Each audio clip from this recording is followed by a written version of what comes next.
Hey, well, hi everyone, and thank you very much for watching or listening. Liam Hartree here today with another episode of Presenting Champions for the Simply Inspired podcast. And today I'm joined by a very, very special guest telling his story in full for the first time. So it's a real honor to be the person to help him get his story out there. Today's guest, Andy Walsh, who has got quite a story to tell. I mean, first of all, 10 years in the army, boxing in the army, 3 tours of Afghanistan, over 100 fights in boxing and bare knuckle boxing, PTSD survivor. So, as always, with my interviews, not just about fighting and sports, but there's an important mental health message behind what we're doing today as well. There's a lot to talk about, a lot we're going to get into. So, buckle up and stay tuned. And Andy, just thank you for coming on the show, mate. It's an absolute pleasure. Yeah, thank you. Well, like I said to you at the beginning, mate, 100%. It's a real pleasure to be putting this story out there, and I'm sure it's going to help a lot of people, with what we're going to talk about today. So, starting at the beginning. Now, I don't always start at the beginning with my guests, but with you, we will. Going back to, where you were born, where you grew up, and what your early life was like in the very beginning. Yeah, so I'm from a place called Hebben. That's in Tyne and Wear. I was born in South Shields Hospital in '87, so makes it 35 now. Yeah, I had a good upbringing. I've got four other siblings, three brothers and a young sister.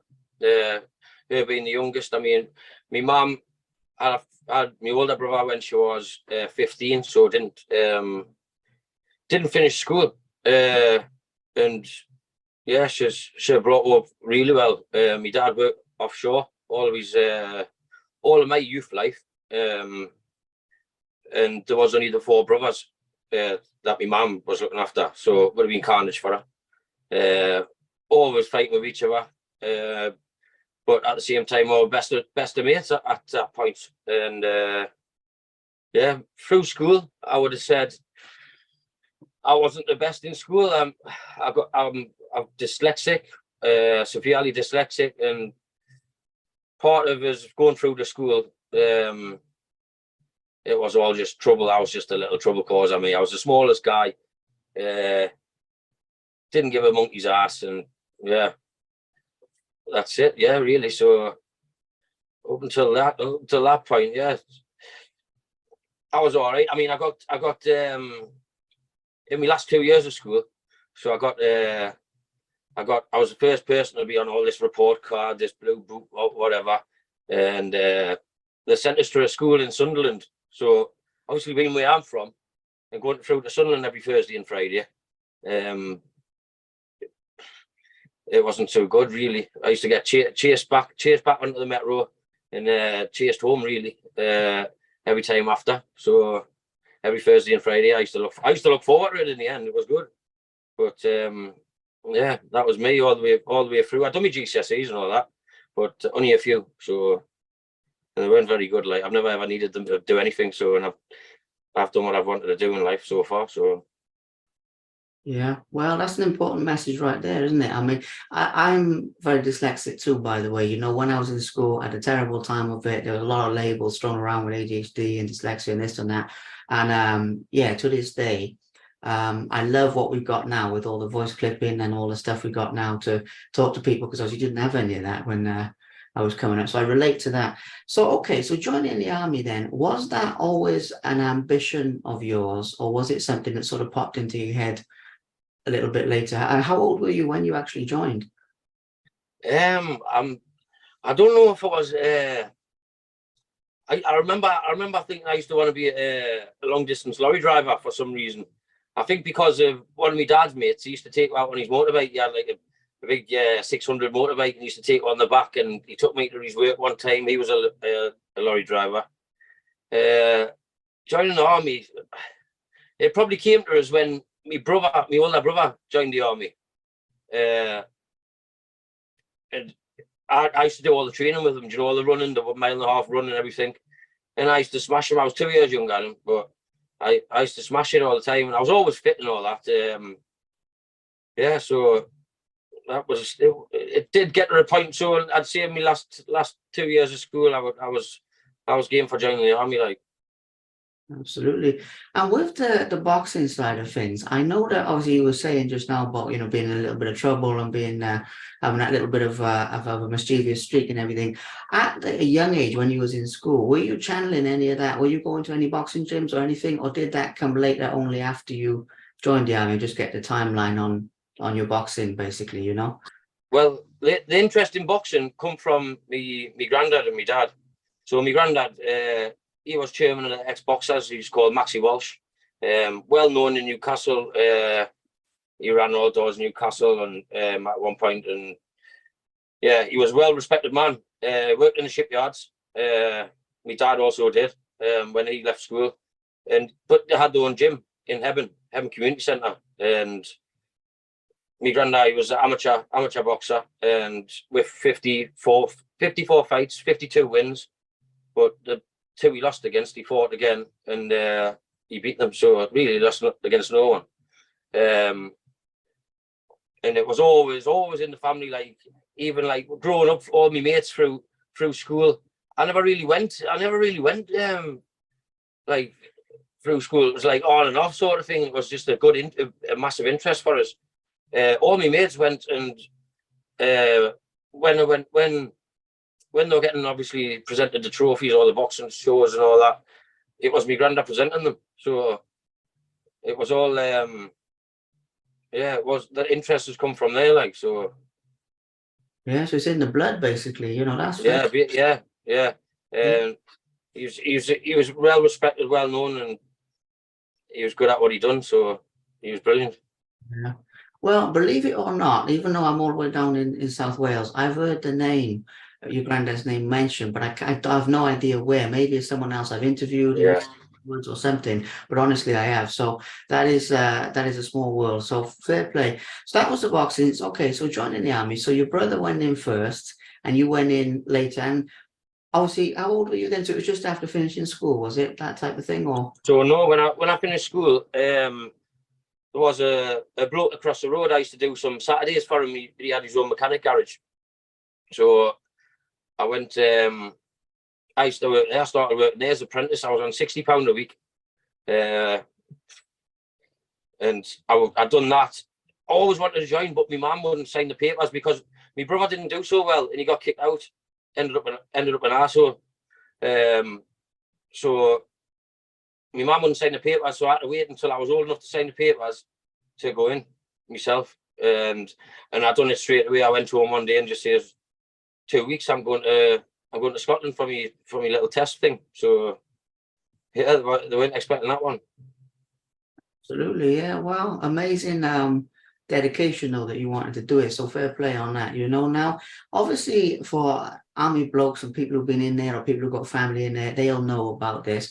But for anybody who doesn't know, because we got to put it out for both sides, when you first sign up and everything, what is the process that you actually go through? I mean, personally, I know the answer to this. I've got so many mates who've been in there, but just for anybody who's not familiar, let's bring them up to speed on it with when you first sign up, what happens next type of thing, So you're going to Careers office. Not that they've got that now. It's all through the internet and all that now. Through I don't know. It'll be an app on the or whatever on the internet. And then they'll send you to either, or depending on what part of the country you're from. I got sent to Scotland.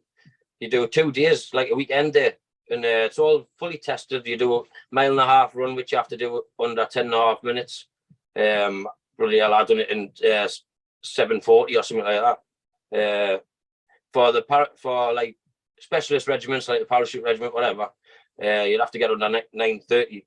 So you'll do like all different types of like command tasks, all sorts. Pull up. I'd say how many pull-ups you can do in a minute and all that stuff. And so obviously then you'll stay overnight. They'll obviously watch you, like see how that person is around others, how clean he is, things like that, and how mature he is or immature. And then you'll get on your last day, you'll get pulled in and you're passed or failed or whatever. And then from there, you'll go back to your careers office. They'll give you a time. So, or depending on when the intake is. So say like I went to Catterick, but all the platoons are full, so you might have to wait, I don't know, 4 months before you go in. I was lucky enough, and it was like 2-3 weeks or something, so I was straight in there, which I wanted, like. So yeah, and then you're in, and once you're there and you're on the bus from the train station, but you've been picked up of corporals or whatever, people with rank, then you start shitting your pants a bit. So that's where it all starts. And you mentioned that, shitting your pants and the nerves and everything, but from the sound of what you're saying and from the sort of vibe I'm getting from it, it sounds like you were loving it from the beginning. But was it like, because I know obviously it's a very tough system and everything, but it sounds like you were enjoying it. Was it easy to sort of, slot into that culture and, get on with the other lads and all that type of thing? Or did you personally have to go through a period of time where you were like getting used to everything? Or was it just like, I'm here, I'm happy, I love it? What was your process in the very beginning, if you get what I mean? I fitted in. I fitted in like a glove, mate. I swear. I knew soon as I seen the person at the bus waiting for at the train station. I knew I was on there straight away. Like you had other lads coming in and they'd be like, well, obviously you didn't know whether to call them corporal or whatever. So there was people asking them questions and they were giving them shite back and things like that. And I knew just to keep my mouth shut, get on the bus, keep my mouth shut, and see what happens next. Where others, as they did when they got there and all that, they weren't ready, man. Like they wanted to, they know they're leaving home for a long time, so they're shitting their pants. Where I didn't even have to prepare myself. I think I was just mentally meant to do it. Like. Yeah, absolutely. And like you were saying before, it's always been something you wanted to do, so it makes sense. Absolutely. Yeah, fair play. So obviously you were in there 10 years. And so with this, we got to sort of, bring 10 years down into what we can talk about here. So you're going to have to fill me in on some of the timelines of when certain things happened, which is cool. So when it came to boxing in the army, it's something I want to touch on here, because I think you said on the phone to me, you were, what was it, 35, 36 fights in? Yeah. So when did that start for you? Was that like quite soon after you joined, or was that like a while later type of thing? It was I would have said it was like, I would have said a year in. I mean, soon as I got there, I was asking about it, because that's what my dad used to say to us all the time. I mean, my mum first said, like, soon as I left the house for to go to the army, she says, like when other family members were saying, "So you're in 2 weeks' time," because I was naughty at school and they thought I wouldn't be able to listen to these. Well, that's what I wanted to do. You know what I mean? So my dad was always saying, get on the boxing team, all that, get on this, do that. And my dad pushed us to do stuff like that, like, and because he knew it was good. Obviously, he'd heard of obviously his friends in the past and all that, but get on the sports or whatever, and you've got a good run through the army life. And I went as soon as I got my regiment, after all the training and everything like that. Well, I done the milling. Do you know milling? Have you heard of milling? Milling's like when you go through P company, you'll do all the milling and all that. So I done all that at the start and all that, and I was only wanting to do it twice in that time.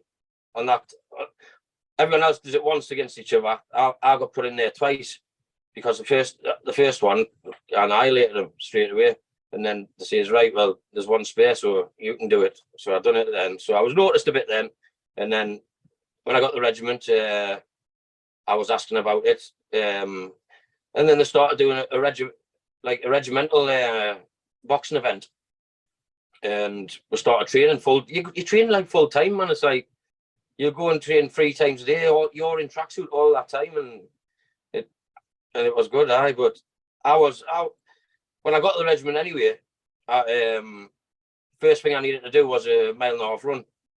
So this was like I done 1.5 mile. I think it was 8 minutes dead after like 4 weeks off before I went there, and I was recognised straight away. So I was put straight forward into the gym. I was put into the gym as a trainee PTI, physical training instructor. I was just recognised straight away about things like that, and then when the boxing came up, I I was already in there. I worked in the gym anyway, so. Yeah, amazing. That's how it came about. That's super cool. That is. I love that. And obviously, with these fights, like I said to you at the beginning, we won't have time to talk about all fights because obviously with the army and everything after you've had so many. So with the army thing, same thing. Do you have any favorite memories specifically from boxing? Any favorite fights or anything that really stands out? Or maybe there's too many to mention. I don't know. But it would just be good to get a feel for like some of your personal highlights boxing in the army, and that's the best way I can think of to narrow it down, to be honest with you, because you've been a busy man with the boxing. So narrowing it down a little bit, your favorite moments. So just before someone's trying to ring us.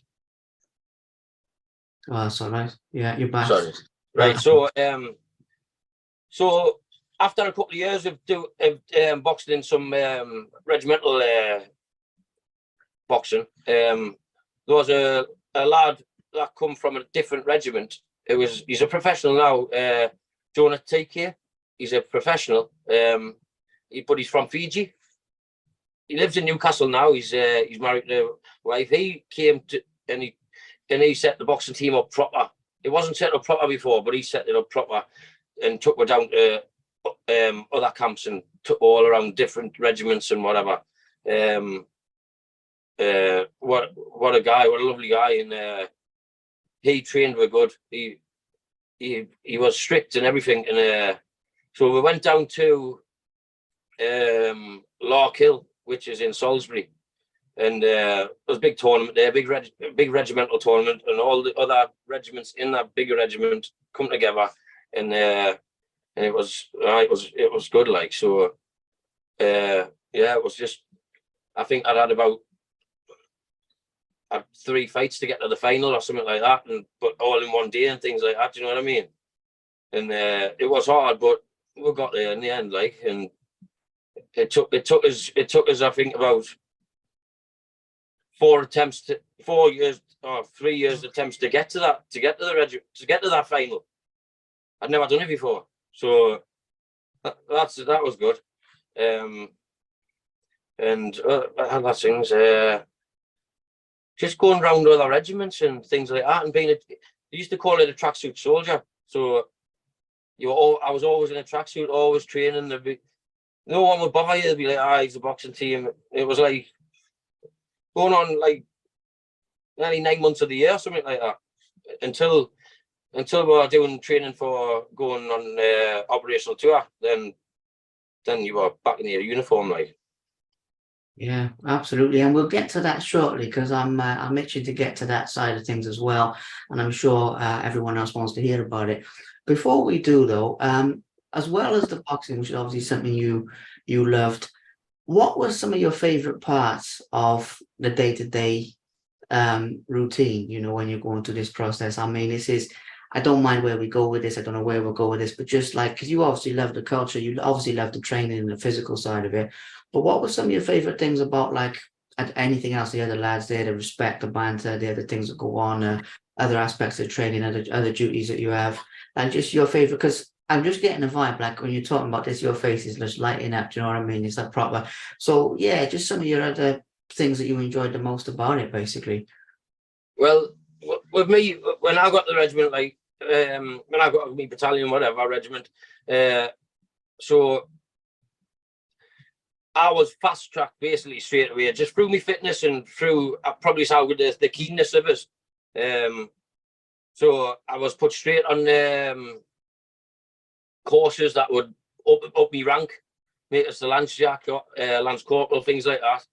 And I got there within 3 months. I did very fast, and probably still the fastest in the regiment ever do it now.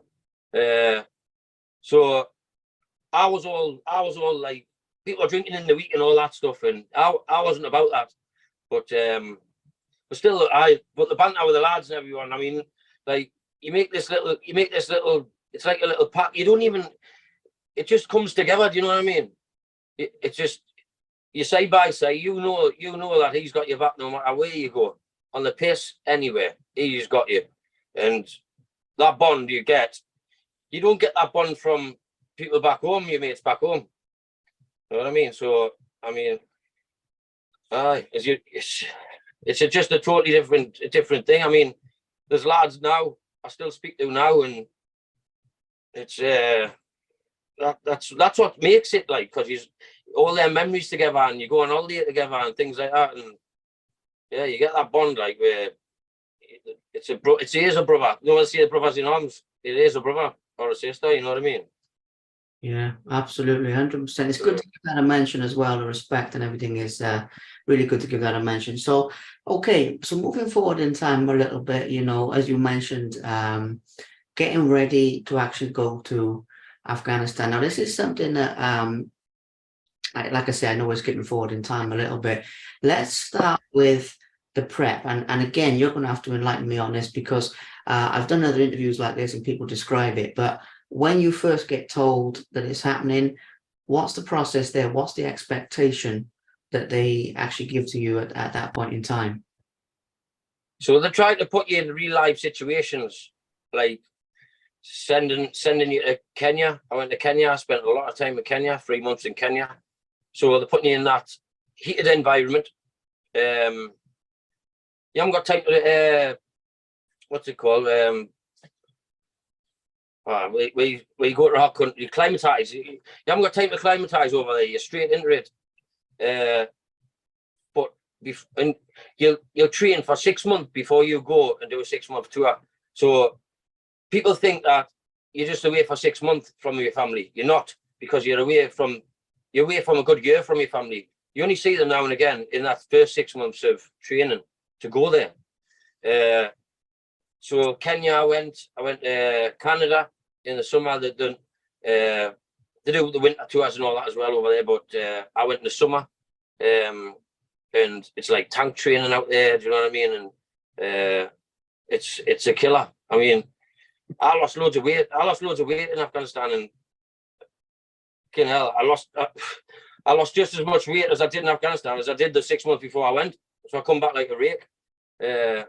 But you don't see your family like too much the 6 months before you go. You're on exercise all the time, living in the field, doing live firing, just practicing your drills and skills, and making sure everyone's right in the right frame of mind, and getting the discipline that you need to go there. To make sure you've got it, and if you haven't got it, you're getting done off. Like the lads will be like, "I'm not having him in my section," or something like that. So then the officers will change it to just make everything right, and make sure the lads are happy with who they're going out there, who's at the side, who's behind them, and it does work.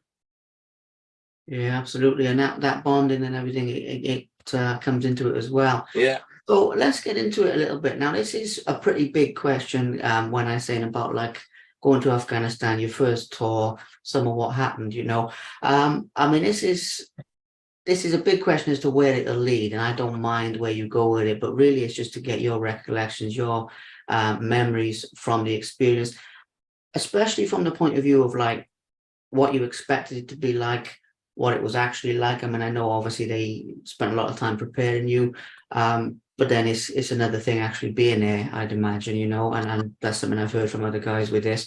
So yeah, I mean, that first tour, the good, the bad, I don't mind where you take this one, because obviously you were the one there, not me, but just what sticks in your mind about it really is the main thing, So when I first went out there, so from leaving Brize Norton, in fact, no, sorry, from Middlesbrough Teesside Airport, we got on an Emirates flight. So Emirates flew to Dubai. You always fly to Dubai, and you're in Dubai a couple of hours and all that. You're not allowed out anywhere. You're just stuck in that heat. As soon as that door opens on that plane, you can feel the heat in Dubai. It's unbelievable. So you're out there, getting ready for your RAF flight into Afghanistan. It takes 2 hours. So flight comes and that, we'll get on. We'll sit with all the lads and all that. And it's just normal banter, normal crack and all that. It's like as if we're going on exercise or something. But then when you get, I didn't expect this at all. When you get to Afghanistan, so the lights will all go out. You've got your red light on and helmets, body armor. You get told to put them on, and then it just nosedives. Obviously, they can't just land like normal planes. You know what I mean? It just fucking nosedives. No, I wasn't expecting it first time. And shit got real, do you know what I mean? That's when but I was laughing, joking and all that. I mean, I didn't care where I was going at. I knew I didn't care what I was going there for. I went for the lads next to us, you know what I mean? So I didn't really care what was going on. I just went to do my job. So no, it hits reality hits, you know what I mean? And then obviously you land in Camp Bastion. So you landed there and you're in there about a week and a half. And I was one of the first, me and my FST. So an FST is like where you're attached to different infantry regiments. So my job was I would call in artillery, I would call in mortars, fast air, anything like that. That was my job. So as soon as I got there, well, in fact, I got there. I mean, then you get in a helicopter. If you've never been on a helicopter before, that's another crazy thing. So where the helicopters coming, where the airplanes coming to Afghanistan, the nosedive, where you're in a helicopter and you're that low to the ground. I went to a place called Sangin, and they call it Hell. That's its nickname, Hell. It's meant to be the worst place in the world. And I went to a place called Fob Wiston, where the tour that were taken over was rifle regiment, and was loads of them died here where we were going, loads of them through IED blast. It was mad for IEDs. It was riddled with it. The place was riddled with them, and you had to climb over walls and everything just to patrol. So obviously you were exposing yourself, making you a target, and we knew that. But so the helicopters, they come across, man, it was just waving like that, doors open, everything, landing into the fob, jumping off, and I just treated it like it was normal. Me, like, I don't know, I was buzzing on the airplane, I was laughing and that again, and I jumped off, and then helicopter, I was away, getting shot at straight away, helicopter. Well, we weren't expecting that one, so all around the fence, everyone's dispersing everywhere. We just got there, we don't know where to go. So all we do, we just go into cover, you know what I mean, and wait for our commands off an officer that was meeting with her. After we took over the lads that was doing our job at that place, it was crazy. I was sent out to a tiny little patrol base in the middle of nowhere, looking over this big massive valley, and it was called Shakau or something like that. It was called, and unbelievable. Doing patrols out of there. I was there for a good 2.5 months. All one patrol. You'd go out in one of the vehicles, and you'd have a 50 cal attached to it and things like that. We got contacted 3-4 times a day. It was unbelievable. Every patrol contacted. Little kid, he's come out of this alleyway. Well, the kids what to call talking with, they'll come up here and all that, all the kids, and you shouldn't really let them near you and all that. And all they want is your pens off you, where I had a commander's pouch with my map on and everything. So all they want is pens and things like that. So I used to draw on the hand and all that, you know what I mean? And then the ball ran off. This little kids come back down. The way we were patrolling was on like a bit of a mound like that, like, you know, and it just, this little kid, I would say about 5 years old, fired a grenade, straight came in between the person in front of me, but landed down a ditch and half detonated, because the ammunition's obviously, it's not the best, you know what I mean? Lucky enough, everyone was all right. Little kids run off and cracked on again. That was my first ever contact that with a little kid. So after that, I didn't really trust the kids after that. Like, I didn't trust none of them anyway. But I went on. So what happened was, I went on one patrol in a vehicle, looking over all these compounds, and we started getting RPG'd. So RPGs are big rocket launchers. They were coming from. We could see where they were coming from. So obviously, my job is to call in where they are, what compounds. By this point, on my map, I'd made names for the areas. Yeah, so it was easy. So as soon as I went on the radio, I'd just be like, boom, this area. And then obviously I get a grid from that, or a compound number that I'd put on, that I'd told the ops room that that's a number or whatever. And they would sort of fire a mission out and get it down on them. But we're driving around dodging them, man. I've got a video. My dad bought his helmet camera, and I've got it all on there, man. It's all on my dad's laptop and everything. And we're driving around dodging these RPGs and that, man. It was crazy. Then we got the 50 cal got a stoppage. No one could get rid of it and all that. So I climbed, one of the commanders climbed from the front seat to the back, sorted the 50 cal out just to start getting fire down. It was because they were that far away firing them. You couldn't with the small arms. You couldn't reach them with the small arms. Would you still fire? But it wasn't going nowhere near them. We needed this 50 cal. And we settled it down. And then I went down on one patrol. This was crazy, this. So we seen a bloke. He was only about 100 meters away from we weren't out on patrol now, or in, but we had cameras up. So obviously the person sat in this camera room, he had eyes on this bloke, and he was putting an IED in on the corner of a building. So I managed to send a fire mission down, and he was just driving off, and we hit him.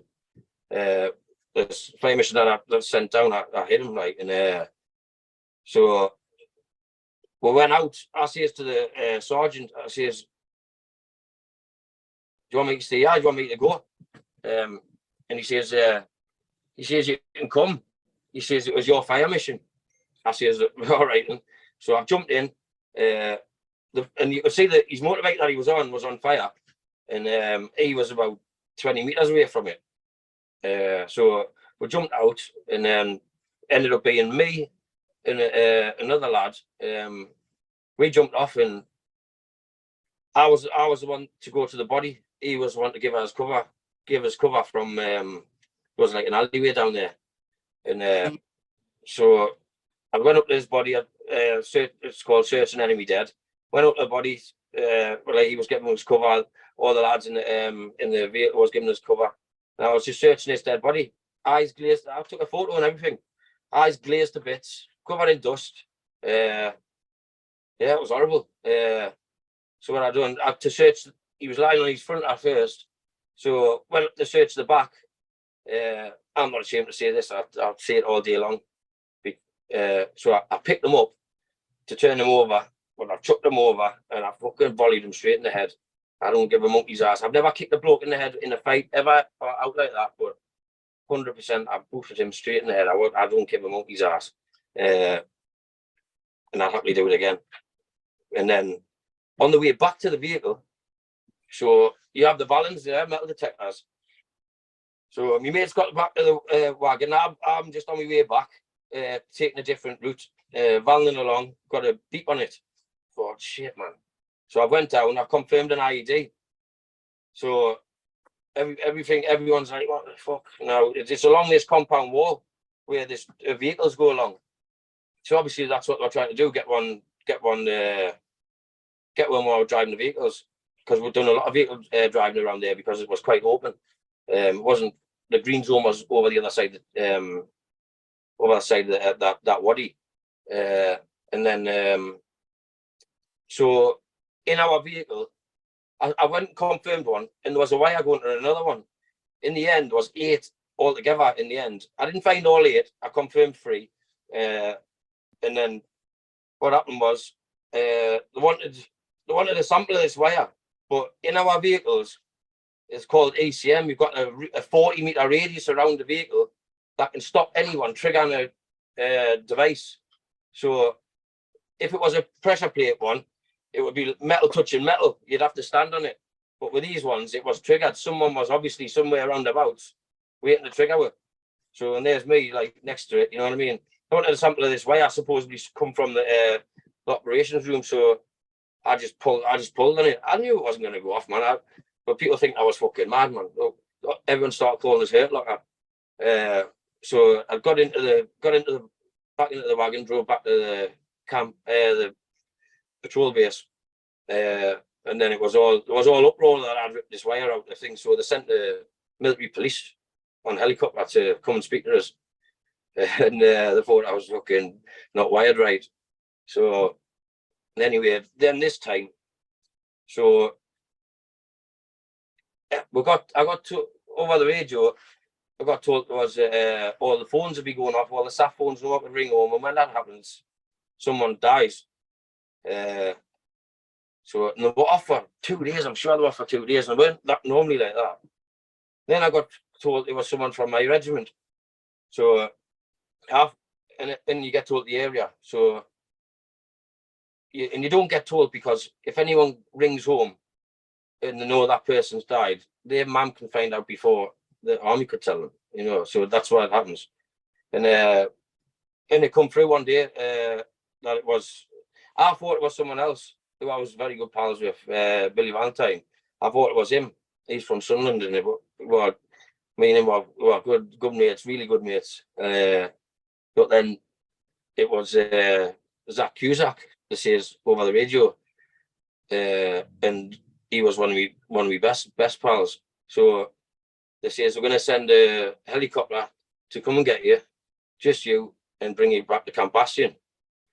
So straight away I packed my stuff, and the flight came in. I jumped on a little Lynx thing, just tiny little helicopter. You think like fucking officer would jump in it or something, you know, and took us back. And then there was another couple of good mates like Aaron Collins, Lozzie. There was a good few, and then his FST team. So it was mad. It was looking crazy. It wasn't good news, and it was surreal. I'd never even lost a family member before I went to Afghanistan. I had all my grandparents and everything. And so when we got back there, we all got brought in together and all that, and this tell me what happened. So what happened was big uproom, honestly. So they came, his section came under sniper fire, and as Zach's calling, he done the same job as me. So as he's calling in artillery or mortars onto this sniper's position, he got hit under the body armor. Your body armor just goes under your belly button. So he got one shot under just in his abdomen, and he was still trying.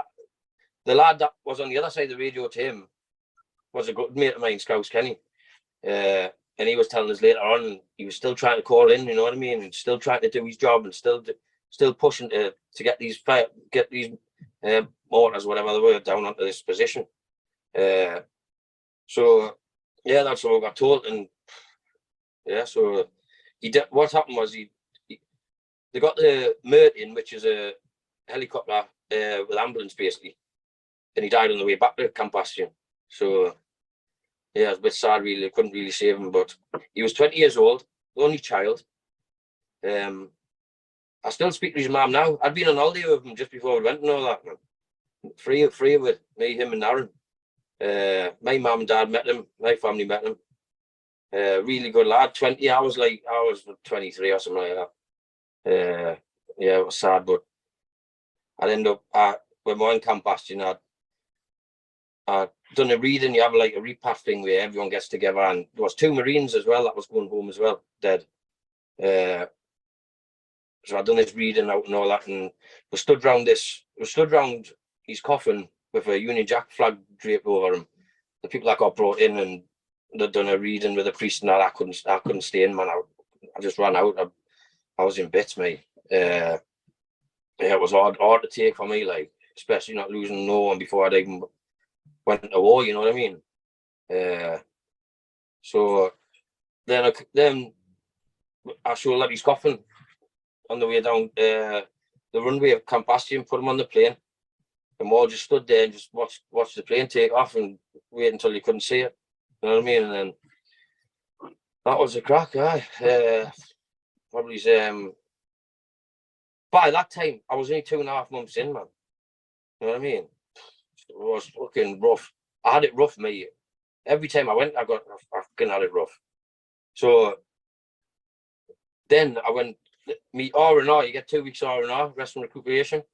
So you get 2 weeks R&R. Mine wasn't meant to be for another couple of weeks. And but they let us go so I could go to his funeral.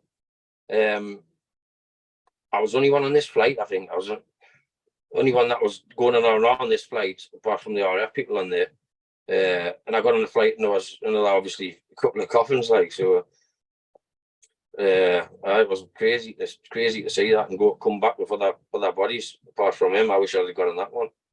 But my dad picked us up from Bryce Norton. When I got to Bryce Norton, how the media and all that knew about what I'd done with this IED thing with the hurt like a shit.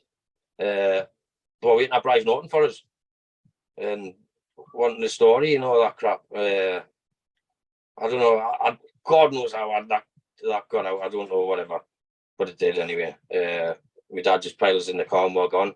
We're going to go straight to Stoke, where my mate's from, where I'm fighting for the vacant English title, bare knuckle, for Bad for the Bone, on the 27th, and he died on the 26th of May.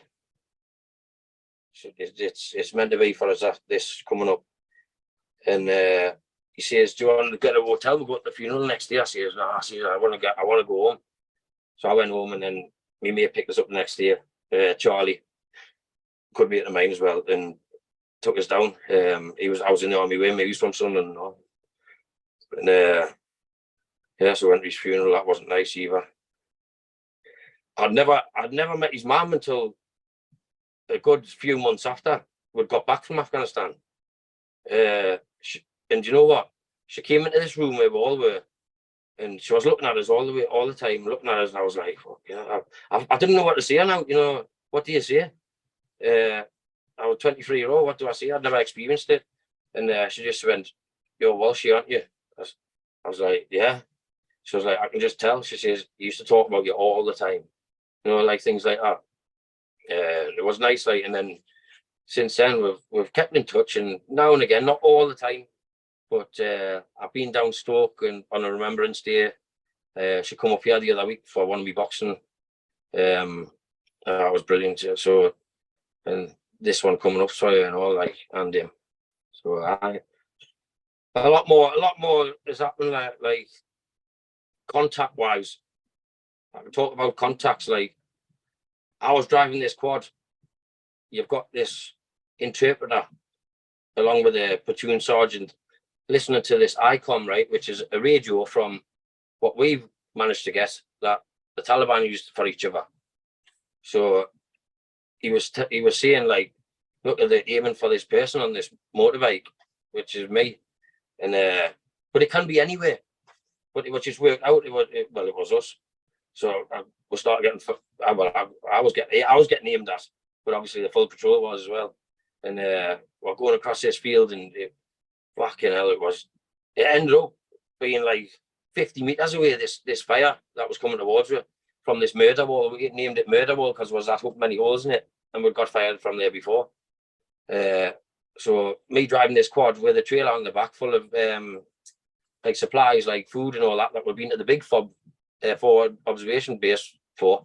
We went to pick that up, and on the way back, and it was fucking mental. It was, I can't explain it. That was crazy. It was just like a free for all, man. You just had to just get out there because that close to a base, like. Another one. This was probably my worst, I'd say. No one got injured, but it's not my worst now. So no one got injured, but we'd go out of our. What we've done, we took over a compound. That when we move into a village, the Afghani, they used to just do one, but only a couple of them stayed. And we had this bloke next door. He was called Tojan. It was funny as fuck. We shaved his hair off and beard off and everything, and he was fucking. We had some laughs there as well, like. But this patrol anyway, we'd have to go out this gate all the time, the same gate, because if not, we're going to straight out, and that murder wall was there. You know what I mean?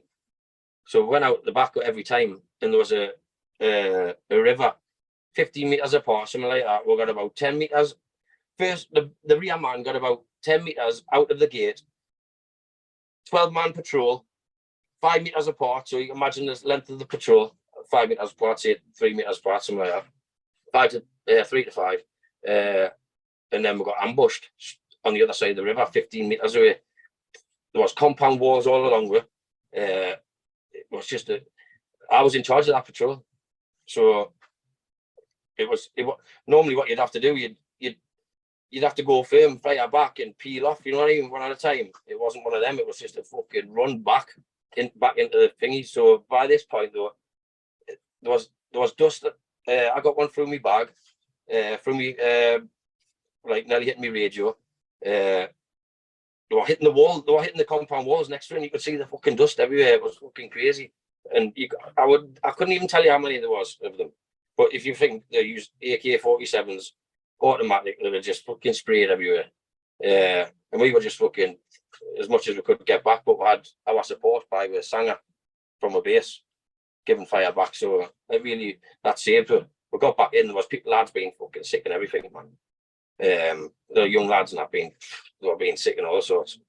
Fucking hell, I must have been white as a sheep, mate, I tell you. You didn't know what to say. And then a couple hours later, everyone's like, howling their heads off. But no one got hurt now. But same place. There's a lad I'd seen, he lost 3 limbs, 2 legs and an arm.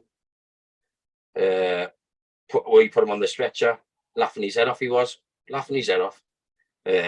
Bully, he was called. He survived as well. I just thought it was funny. But one of my mates, Gilly. So when I come back off R&R, I went to this place that I'm talking about now. But I went there because one of my mates had drove over an ID in a vehicle. Eric Nicholson and Stephen Gilbert, they were the 2 front drivers. They were the commander and driver. Eric, when everyone turned, I was on R&R anyway. So Gilly, he was in bits. I don't think he lost no limbs and out, but he was hanging inside out basically, and he survived for a good few weeks after. So when I come back from R&R, I didn't go back to the first place I went to. They put me to take over him because obviously we've done the same job. Eric was still there, the driver. He was just, you could tell he was bashed, and I was his good mate. I boxed with him in the army and all that. He worked in the gym with me, so it was good in that way. And there was another lad there called Owen. We were the FST, and it was fucking, that place was fucked, one. It was crazy. If we can shoot a dog at one point, you know what I mean? It was the big Afghan hounds, man. If they're barking at you and getting that close, you kind of take no. There was a bloke coming in. Because we have to look after the enemy as well if they're injured, you know. This lad could have been a Taliban, but he had his bits fucking bit by a dog. You know what I mean? Balls hanging out and all sorts, and our medics had to help him. It was crazy, like. Wow, you know what? Listening to this story, first and foremost, I think you should write a book. That's the first thing I'm going to say. Or you should work with somebody to get a book out there, because I tell you what, today, you know, with this talk that we're having, we're packing in as much as we can, but I can obviously tell there's so much more as well. And miles more. I could go on all day. They are just minor things, man. To be not the minors, but they are in a way. Everything was the same, man. Everything was the same adrenaline buzz and everything, and it is what it was. Like, I think. Yeah, but this is the thing. I mean, because obviously we're touching on starting this with the first tour, but obviously there's 3 and there's so many different things. One of the things I do want to touch on here, though, is obviously you're in these situations, life or death, your mates. I mean, nothing I can say can do it justice, really. You know, we're losing people who are close mates, to be honest with you, you know. And I can say I'm sorry for your losses, and, you know, they died for their country, but there's nothing that really does it justice, you know. But when we're talking about some of these things, at what point was it taking a mental toll on you? Because maybe it was from the beginning, maybe this is something that comes later, but I mean, the bravery of some of this thing. And by the way, I'm really glad that we getting to give their names of mention as well, by the way. So that's why I'm doing it. I want to mention the names. Yeah, absolutely. Mention names to everyone apart from certain people. Yeah, well, keep doing that, because I want to get that out there for the families, and getting their names out to be well, to be remembered, basically, so the story is known. So you take that anywhere you want to go, it's cool with me. But just touching on this now, I mean, at what point does it start to take a toll on your mind, and at what point does it start to come? Maybe it comes into flashbacks, or maybe it comes into different things. I know with this, different people have different, it manifests in different ways, and I've heard that a lot. So again, quite open-ended question, but just, you obviously in the beginning you're coping with this, you're adapting to this, you're doing a great job by the sound of it. But I mean, this is just from some of the early days, and you've done this 3 times in 3 different tours. So was it on the first tour? Was it later? What's the timeline on when it started to affect you inside? I would say straight away, to be fair. Yeah. I thought I was, you get talks about this, and you get talks about, you have like big briefings on PTSD and symptoms in other people, and when you're on tour and you see symptoms in people and whatever, like, yeah, so I reckon straight away for me, especially within the first 2 months, losing one of my best friends, like. But there's other things like, I've been blew up in a vehicle twice. This was on the second tour, so I've been blew up in a mastiff twice in one day. This is from. I knew even my mum and dad and all that, man. I went home after the first tour, and I went to the pub with my brothers and my dad, and I just didn't want to be in there. And that's not me, I'd see my mates that I was in school with, good mates and all that, and they were like, "Come on, have a chat." And I just didn't want to. I wasn't interested, and I says in the end was an hour or so, and I says to my dad, I says, "Can we go back home, like?" Yes, and then I was like, my sister had been born, so she was a baby. I'm 23 or something like that. Yes, yeah, she's only 13 now, my sister. My mum and dad had her late, like. I was in the army when she was born, so I missed part of her growing up, and first couple of months we was even born. So my mum was like, woke us up in the morning one time. She was like, "Did you do you know what you were shouting and all that last night?" She was like, Amelia's my sister. Amelia, she was crying eyes out, man, and stuff like that. So I'd been shouting, fucking come on, all, you know what I mean, shit like that. I knew anyway. I wasn't right, because I was more angry. My brothers used to say it was like, they used to laugh because they're like, just say that they brought someone new. We'd always have a drink together and all that. If they brought someone new, they'd laugh, and because I'd be like, this kid would be like, "All right, mate, not nice to meet you." I'd be like, "All right, all right," and they'd be like, "Fucking hell, he's only saying hello and all that," you know what I mean? But I was just an angry fucker, I think. If I wasn't sure of someone, I'd want to work them out straight away. I mean, I'd be like, I couldn't handle going shopping and shit. Yeah, I couldn't do that. I couldn't do stuff like that. And like, there was another time, like, where it was just mad, like. So I'd got that blew up in one day, where I've got into a vehicle, went down. We're going to go and get out at this observation point and have a patrol around it at the bottom of the hill. As soon as we got to the bottom of the hill, we got hit. So that was the first time I've been in an explosion like that. Well, in a vehicle. So you've got a top cover of with a 50 cal, whatever, and you just, all this dust just comes in and piles in. But by the time I'd got hit, they'd made these vehicles have like a bottom like that, so the blast would just knock the wheels clean off, but it wasn't a big enough blast to come through, lucky enough. So, and it just goes all quiet, and ting, and I'm shouting, like, because I obviously had some rank on us, and I'm like, "Drive by, all right, drive by, all right." And he's like, I couldn't hear nothing. I'm like, driver, are you all right? I'm like, fucking tell us if you're all right. And then he pipes up, yeah, we're all right. And the commander's all right. Then I've had to get out the back of the vehicle to set my radio up because I can't do it in there. I couldn't talk on there because mine's the aerial. Also, obviously, I was going there to be on foot. And then obviously the ops room, my best mate was on there. Probably one of my bestest mates out there, me, Carl Buckton. He was on the other side of the radio, and he was like, I fucking knew it was your vehicle, you see. Just ended up being normal chat on the radio where you're not meant to.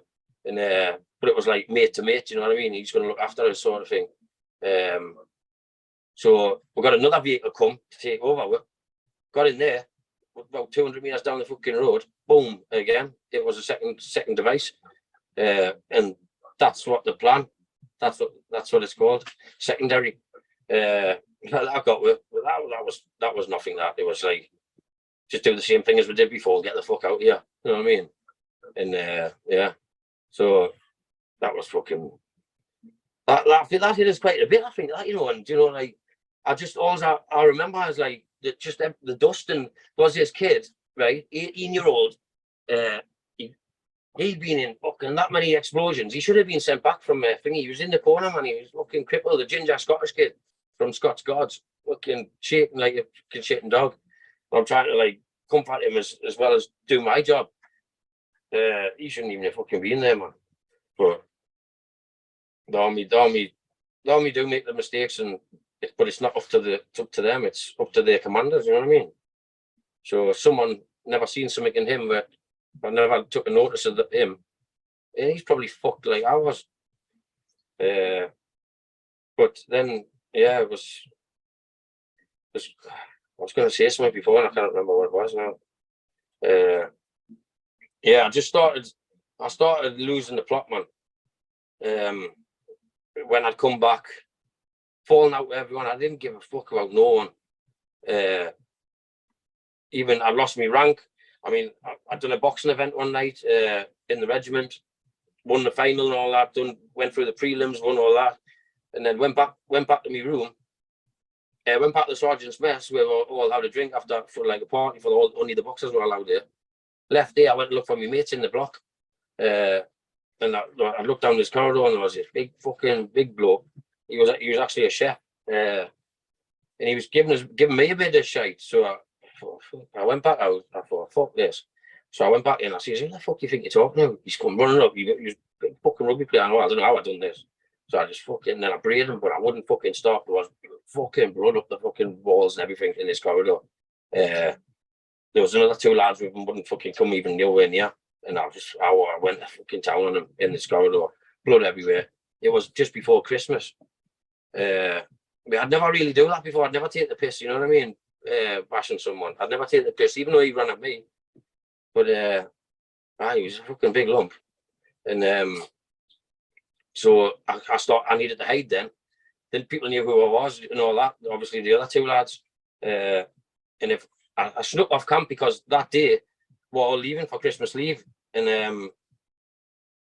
it came to the guard room, and everyone was looking for me because obviously this what's happened. And he was smashed to bits. So I got out of camp anyway. I got out. I think I knew one of my mates on the gate. I can't really remember correctly. I might have knew someone on the gate. I said, let us fucking go. So then I was AWOL. So I went to my mum's 3rd of January over Christmas. 3rd of January, my mum's birthday and all. Cop was knocking out the door. So I give myself in and all that. I went to South Shields police station in there for hours. Took us back to Caprick, and then I was there fucking good 24 hours, then took us back to my regiment. I got reduced in rank. I got reduced in rank that many times. One was for smacking a captain. One was for braiding this chef. I think I was it twice. And but I got to like corporal, you know what I mean? I got all the way down. I ended up all the way down back to the private. Fucking so they give us like 18 days. I booked a holiday as well, so I missed this holiday. This is where I met my son's mum in the army. Me and her booked a holiday to go away. She's still in the army actually, and so I've got 18 days where I wasn't allowed off the camp. I had to go. It was like being back in phase 1 training. Yeah, at a certain time, I had to go up in a certain rig and get checked out. You know what I mean? Inspected and everything.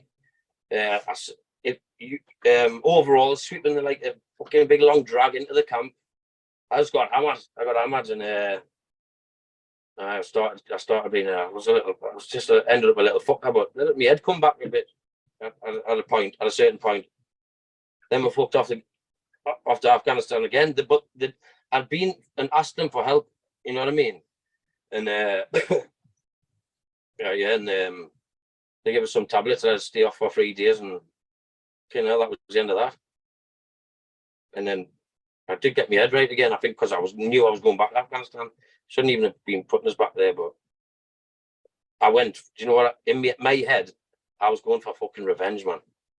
I didn't give a fuck who I was by each side. I was going out for fucking revenge for me mate, which wasn't really ideal, like, so.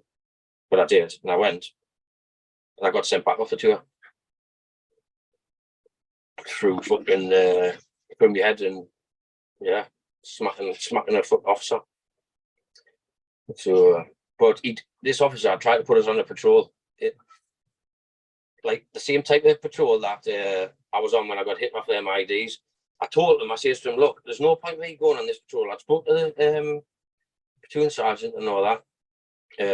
I wasn't getting out of the vehicle, so you just want me out your fucking way. Put him in that vehicle and he can go, because we didn't get on anyway. And fucking, I didn't go.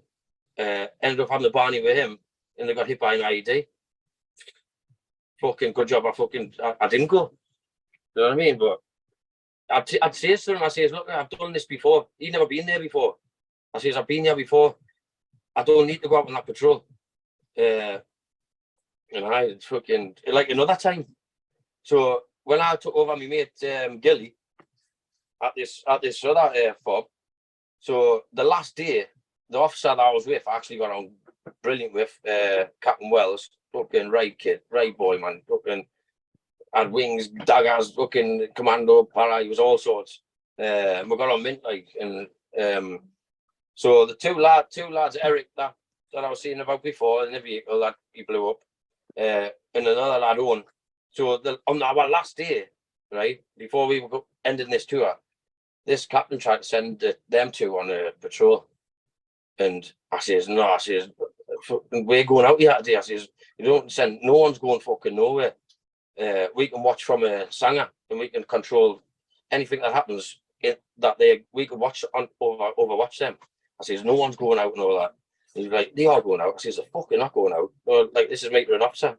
And anyways, I didn't go out. I got me one way. And we were mentoring the Afghan army, which are fucking lucky as fuck. And the main bloke was out there, like one of the top commanders or whatever. And they went through this alleyway and fucking boom, boom. So one of the Afghan armies tried to run over him, boom, boom, with fucking hell on.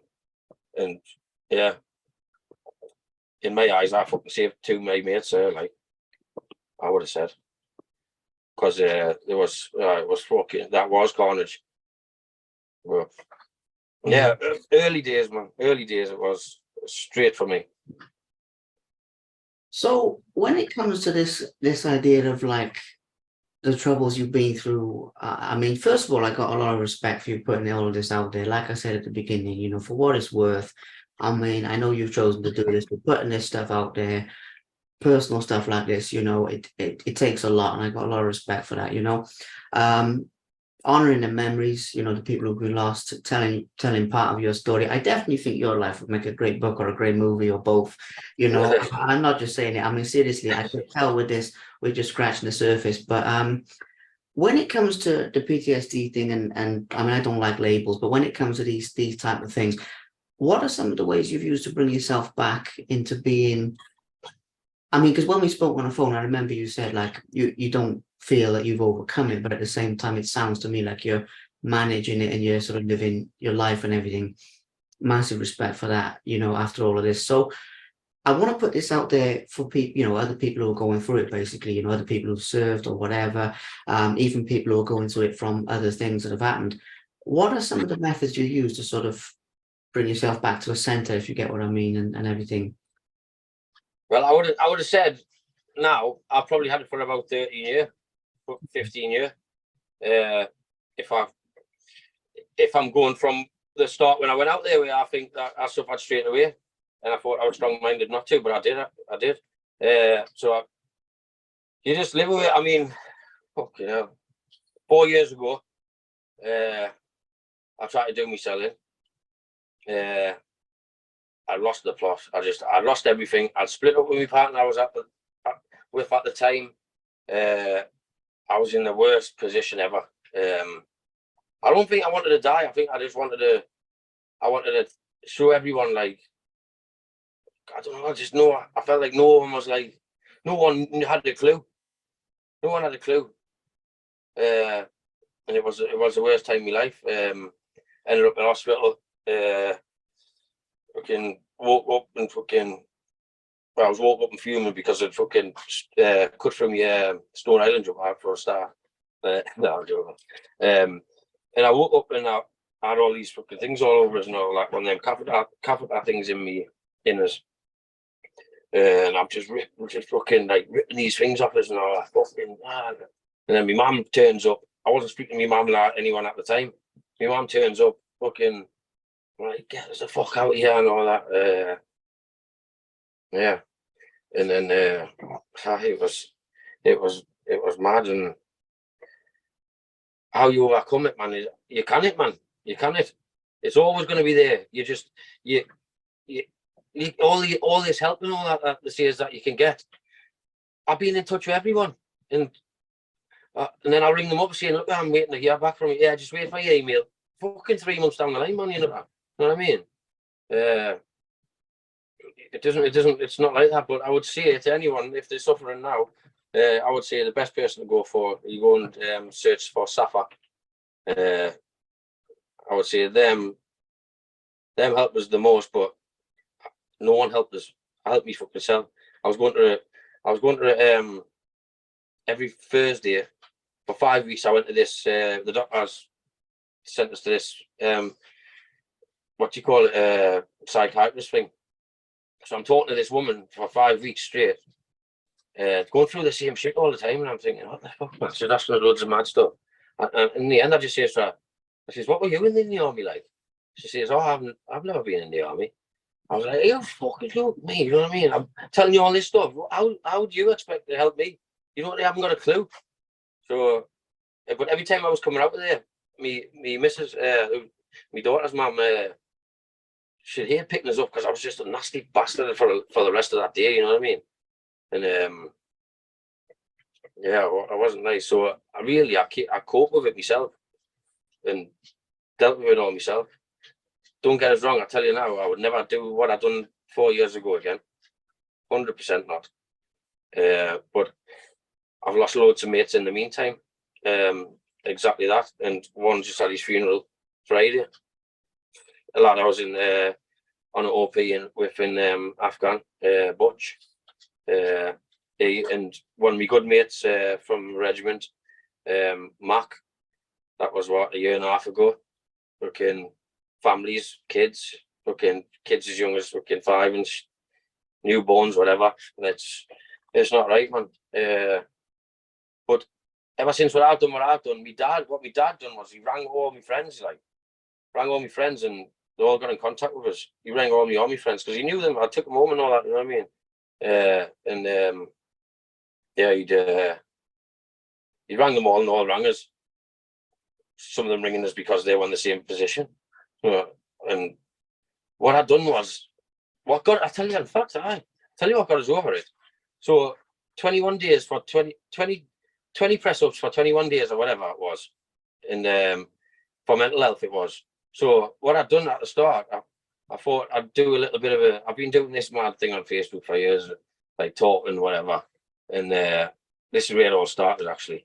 So I'd talk about PTSD talk about the problem I had and talk about what I did to cope with it at the time. And then I do my press ups and all that. Next day I talk about anxiety. You know what I mean? Talk about that, what I did to cope with it, I think, and then depression. And I done that for 21 days. And honest to God, I had my dad's friends even like fucking messaging us and all that. 50-year-old blokes from my hometown and all that. It was good. And I enjoyed it. I loved helping people. I loved even talking to them, and I could only tell them what my experiences. But honestly, like, yeah, I got a lot of respect for it as well, like of people. And I enjoyed doing that. I enjoyed it. But you can't get over it, mate. It's just like, it's in you. Like now, I'm like a woman now. It's the time of the month. You know what I mean? It's like, I have that time of the month. It happens, and I'm depressed, whatever, for a couple of days and things like that. But last year was a bad year. I went into drugs and all that, and not like mad, not like hard drugs, like coke and all that, and it was just coke really, coke and drink. I thought I was going to put myself in another position like I did, but I never. Got myself straight out of it because I went to prison for driving. I got banned, right, in 2016, maybe even 2014, and ever since then, I've been driving cars with no insurance. I've been caught 19 times driving with different, like, and I mean, what got us caught the last time was, I'm sat there on a night time. I had an argument with my missus. I've got this caravan now. This is where I was aiming for. I was driving up the road, and it was late, so I thought, I'd been on the drink the night before, so I was a bit knackered. I thought, I'm going to pull over here. I'm going to have 10 minutes so I can get, because all country roads, I thought, and I had a big white Range Rover. I thought, I'm not going to knock this. You know what I mean? So I pulled over. I left the lights on when I went to sleep, and the police pulled us over. And I'd been twice before. The 2 times before I'd been caught, I was on the run for a year. I wanted them because I knew I was going. So I was sent straight to jail last June, which sorted us right out, and put us back to the position I'm in now. I still have my ups and downs, obviously, but it's all stemmed from the same thing. You know what I mean? Like my missus couldn't handle us. Like, some nights she was going to ring the ambulance man. Just what I was doing in my sleep. Tell you another thing. So I went working with my dad when I got out of hospital, when I tried to do myself over. I went working in London with my dad and my brother. So I shared a caravan with my brother on this farm in Elstree and Boreham Wood. So I shared a caravan. He had one side, I had the other, and that's what they had while living on a farm. And so I remember this and all. Like, I remember even being asleep. I remember it. So I ended up going like this in my sleep, but I woke up and I was still doing it. And I'm looking at my brother. He's fucking sat up. He's like, "What the fuck?" I'm like, "Fucking hell, sis, did you fucking see it? Did you see that there?" And do you know what it was? I was having a nightmare of. Do you know what? There's this film, right? I can't, as if it's American Sniper or something, and he's getting dragged down alleyway. But I fucking thought I had my throat slit, and I was getting dragged down alleyway in a wartime situation. And that's what it was.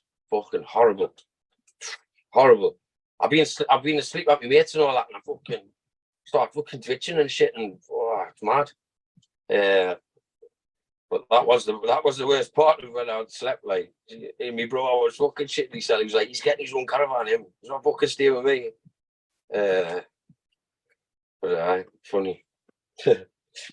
Yeah, well, it's amazing how you're managing it, because I mean, these demons, there's not enough support, first of all, but getting the message out there today, I believe it's going to help people, because some of these things, they can be very isolating experiences. You feel like you're the only one going through it and everything. And I hope by putting this out there, it breaks down some of them barriers, and people feel like, okay, there's other people who are coping, like, you know, because you're living life and you're still standing and you're still strong. And I know you're going to have good days and bad days, but absolutely massive respect on hanging in there. I mean, I don't know how else to put it, really. Like what we said earlier about losing mates and stuff. There's not a lot I can say that can do it justice, you know. I know how mental health is from close family members who've got some serious shit, but at the same time, you know, when you're the one going through it, next level. So I said it before, I'll say it again. The bravery of putting it out there, absolutely amazing, you know, and it's going to touch some lives. Now, we also need to touch on the fighting side of things as well, because you've obviously continued with that since coming out of the army, and you've been very active in the boxing and the bare knuckle scene. So, like I said before, I mean, the best way to go about this would be to get some of your favorite moments, because I was researching for this talk today and I was looking it up, and I've seen some boxing fights, I've seen bare knuckle fights, I've seen one that was like in a pit or like an open air type place and all types of stuff. So it'd be good to touch on that as well in terms of like your favorite moments. And also, is that something that helps you with, you know, the post-traumatic stress and the struggles? Would you say boxing helps you with that, like helps you to heal from it and that type of thing?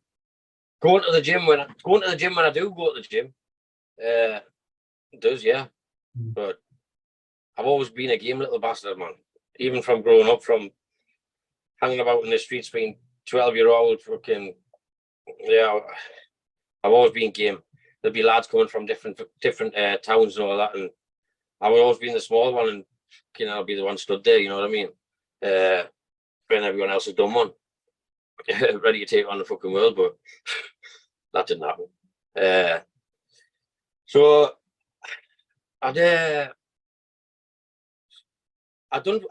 when I left the army after boxing for the army, I left the army, and in fact, when I was in the army, I started.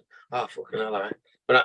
That's when I had my first bare knuckle fight against Brad Harris, who was fighting on this Bad to the Bone with us. He's on the same show, and I've been chatting with him lately. Actually, it's been nice.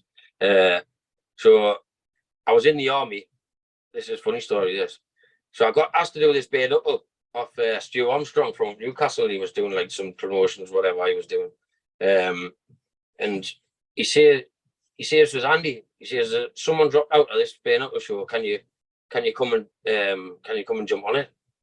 I says, all right. I'm known for lastminute.com. So yeah, I went up there. I took my coach from the army, Jonah TK, because he only lives in Gateshead with his wife and everything. So he's from the army. I took him doing my corner. And I remember me dad, I was meant to do one beforehand, and I remember my dad he was trying to ring all the time. I says, it'll be on a link, this. I wish I'd never said to him. I says, it'll be on a link. And I put the link for all my mates in it, because I didn't go with anyone. I put the link on Facebook, and as soon as he knew it was being up, he was trying to ring us beforehand and all. I was just ignoring my phone. But it was for like the likes of, it was Sean Smith and all that. It was one of the BKB first shows, really, I would have said. All them were there. One of the travellers, James Rapin, he was there, and I partied with him afterwards and all that. So I went and I was in the army. So I got beat. This was my first one. I got beat. He's tough as fuck. That tough Brad Harris, I tell you, tough. I give him everything, man. It's on YouTube and all that. So I give him everything.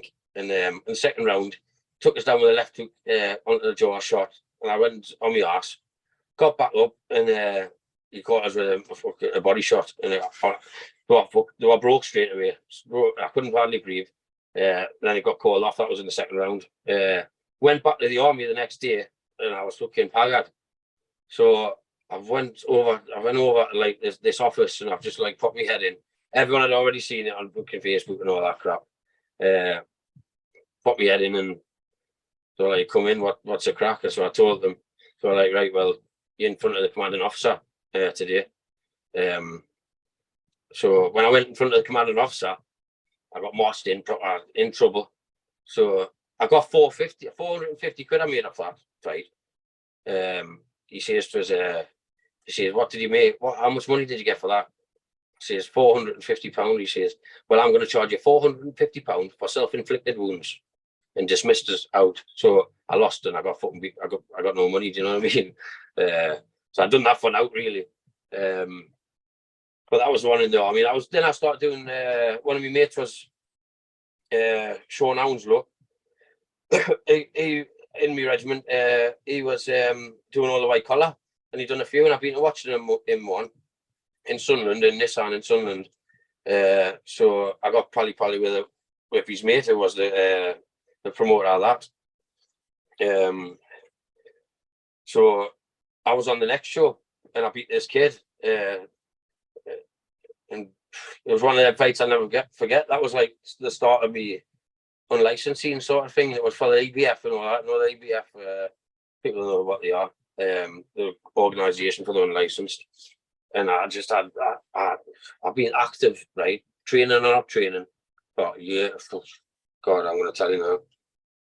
That's about 10, 15 years active non-stop for that. Non-stop. No, not that long.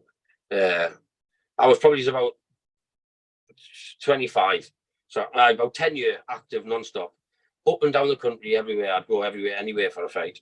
Then when I moved to Barnsley, because I got a job when I left the army. My dad got a job there with one of his mates in Steel, I reckon. And I ended up working in Whitby on this site, and this kid says, I was meant to fight for that Spartan, ended up getting locked up. I was meant to fight for a title fight on that straight away. Then I was working on Whitby, and BKF, one of the lads from there, Danny Howard from Doncaster, he was talking to someone about boxing or something, and someone says, that's the lad you want to see. He says about this bare knuckle stuff in the hay bales. It's had 500,000 views on YouTube, this. So he just says to us, what you wear? He says, I've got a lad you can fight there. I says, all right. I says, sound. He's like, right, this Saturday. He says, all right. So I didn't tell no one about it, no one at all. Went home, last I was with at the time, my daughter's mum.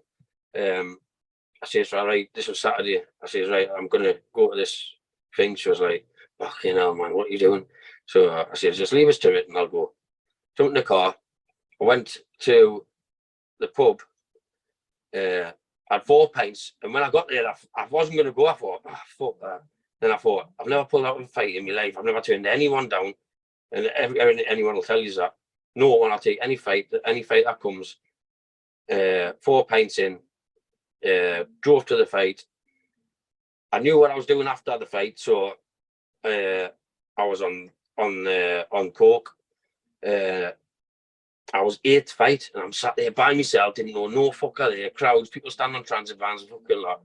And then they shouted at me, so I went down. Fucking this traveller kid says, "You by yourself?" Like I says, "Yeah." She says, "I'll do your corner." So I jumped in. And it was a good fight. It was a good fight of the night. It's had 500,000 views on YouTube. So that was like my second one. That was my first pit though. And then I just unlicensed for NK Promotions in Barnsley. I'll give him a shout there. A top bloke, Neil Kirkwood. Looked after us ever since I got to Barnsley. Since I got to Barnsley, I've had about 30, 40 fights in Barnsley. Just non-stop and good winning, good winning streak. I was knocking people out for fun. And I don't even train hardly, me. I don't train. And I don't get put in for journeymen and I don't ask for puddings. You know what I mean? I want the toughest blokes. And I lost 3 in a row last year. But everyone's been calling us out. Everyone calls us out. But the fucking heavyweight and all that. You know what I mean? I still take the fight. I say it. And he'll say, "What? No, you don't. You want to be doing that?" I'm like, if he wants to fight me, he can fucking fight as simple as. I'm not bothered. And I do things like that. But last year I lost 3 in a row and I was disheartened a bit. And I've given myself a kick up the arse and jumped in another pit fight a week ago. But it was lastminute.com in the morning, Saturday. 15 stone bloke and fucking sparked him in 21 seconds. How cold, but I love shit like that. I love the adrenaline. But I don't think it helps us with. I just like doing it. I must do because I just do them last minute. You know what I mean? I know my capability. Like I think I know my capability. Where other people get scared. No, I don't get scared. You hear professional boxers saying, if you're not scared before, or you're not nervous before you get in that ring, then you're not a boxer sort of thing. Where There's just no fear. Look what the stories I just told you. What else is going to fucking harm me like that? That could have nothing. Blank faced, I'm straight in there and I'll do the fucking best I can, whether I spit or not. Yeah. So Absolutely amazing. I mean, over 100 fights is incredible. And you got one coming up as well, the English title. So, we need to talk about that, and we need to talk about your future plans in general, actually. But let's start with that one, because you mentioned earlier that it's got significance with the mate that you lost and everything as well, in terms of the date and, different things. So, yeah, talk to us about that fight and how you're feeling about it. It's an English title, so should be a good one, and it's on Bad to the Bone, right? It's on their promotion. yeah, so there's a last after me fight in Barnsley. The last two fights ago in Barnsley, they've been very close together. In Barnsley Metrodome, I met this woman. She messages I on my Facebook anyway. Kez, and she's got us in. She got us in touch with you, in fact.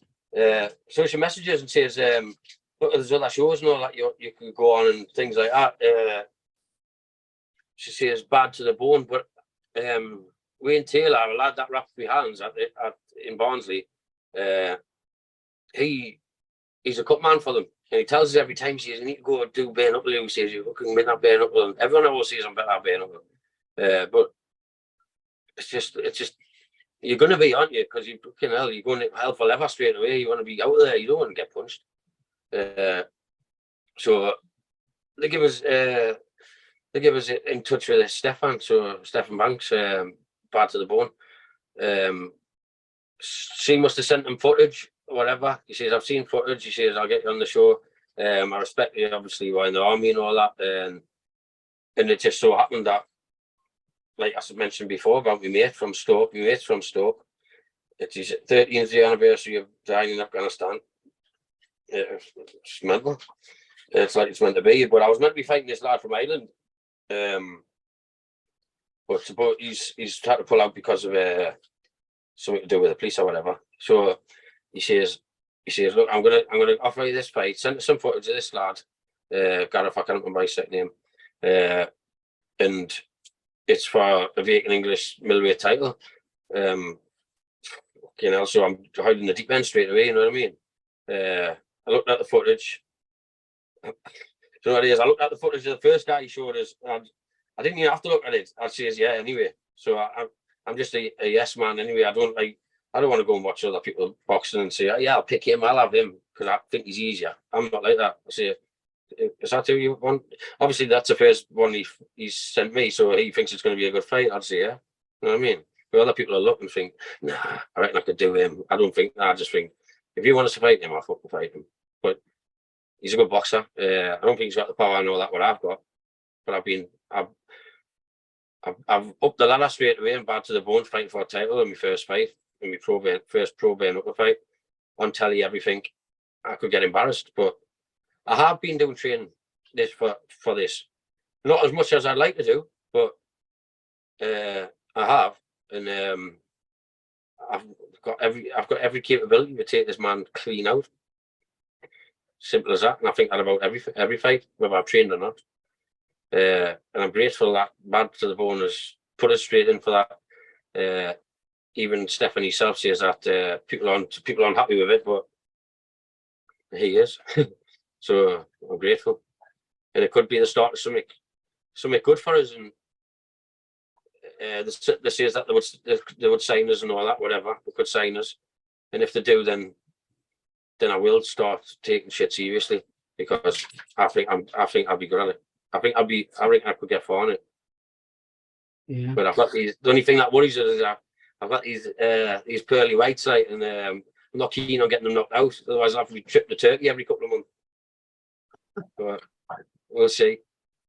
We'll see. But that's the thing. I mean, I think there's some big fights out there for you. And I mean, given everything you've already achieved, I know you're saying like people are saying about the title and that type of thing. But the way I'm looking at it personally, like over 100 fights and everything everything you've done in your life, I don't see why not, but that's just my opinion, you know, of why you're jumping in there. I think it's deserved, basically. That's what I'm trying to say, you know, but Yeah. that's just my opinion. But so yeah, so a bright future ahead with that. Now, we've talked about a lot of things, and you know, we've put a lot out there, and I'll wrap this up soon, you know, for people's attention spans and everything. You know what it's like with, but at the same time, you know, like the message we put out there today, you're still standing, you're still strong. I mean, I'm happy to hear that you're in a better place, by the way, and I mean that from, you know, genuine, because everything you've been through, I mean, it's like listening to this story, it's like listening to several people's lifetimes packed into one lifetime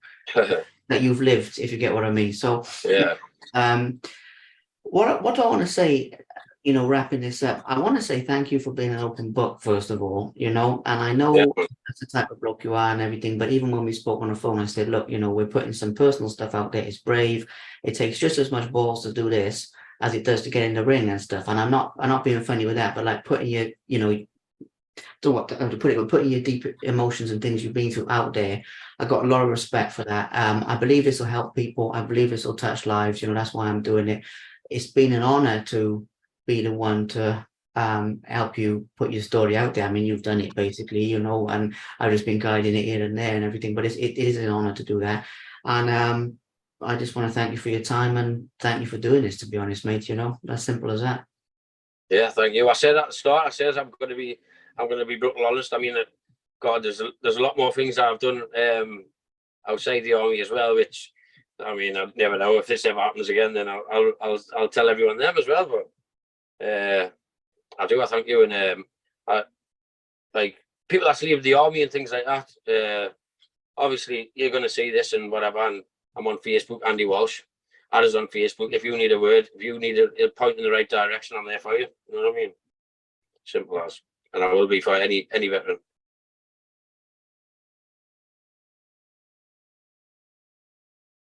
Thank you very much for watching. Please subscribe to the Simply Inspired YouTube channel, and there'll be more videos coming soon.